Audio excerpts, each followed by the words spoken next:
السلام عليكم. نخليكم مع التوضيح ديال الحكومه. علاء كان كيتصور مع شيماء بنت مكناس، هي ديك الموديل اللي دازت اختنا في الله وشافتهم. هو منين تصور هو وياه حطوا الفيديو، قالت له غتمسح داك الفيديو، قال لها ماشي سوقك ما نمسحوش، بقى نمسحو ما نمسحوش ما نمسحوش.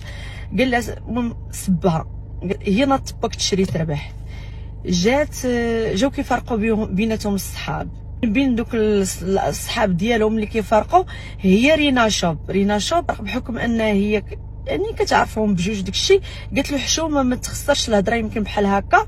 جا هو قال لها انت سوقك وزاد خسر ليها الهضره، وهي كتجمع معاه بالتصرفيقه صرم الله. ايوا هو ما كانش من العاكزين، هز واحد الميكرو باش كيغنيو وكيشير عليها للراس ترتر الله. خد الدمايات بقات، ايوا بقى داك الشيء الدمايات. ايوا هاك بالك، ايوا داك التكاشط اللي في البلوسي اللي كانوا لابسين الناس كلشي ولا داك الشيء بالدمايات هاكا والروينه وباك تشري تربح. اش غنقول لكم وناط ماما مسكينه ترونات وبدات كتقول الاخرى ديك اختنا طلقت وتتقول لها راه انت السبب الله ياخذ فيك الحق.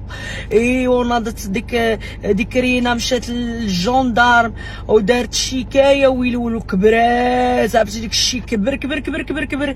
خوتي انا تنقول لكم الحقيقه، ما كنكذبش عليكم، نتوما عارفيني انا خوتي كاع ما بقيت كنبغي نقول هاد الاخبار الملاوطه ديال هاد الشيء، هاد الشيء طلع ليا في راسي. ولكن منين نتوما سريتوا وقلتوا لي قولي لنا الحكومه، ما يمكنش نردها لكم في الخاطر، نتوما عزازين عليا. ايوا يا خوتي، وديك شيماء اللي ناض بسببها الفضيحه فرحان وعجبها الحال. ايوا والاخرى عرفتي بقات تتبكي حيت بقى فيها طليقه، حيت فضل عليها الاخرى. ايوا والاخرى مسكينه شكون اللي جات فيها؟ هي ديك رينا مسكينه جات فيها على حسب داك الميكرو باش كيغني وجاها في الراس ديالها مسكينه والدمايت. عرفتي التكشيطه كلها، عرفتي فاش شفت انا الفيديو تصدمت اخوتي، تصدمت. عرفتي التكشيطه كلها ولات كتجري بالدمايات. ايوا هذه هي الحكايه.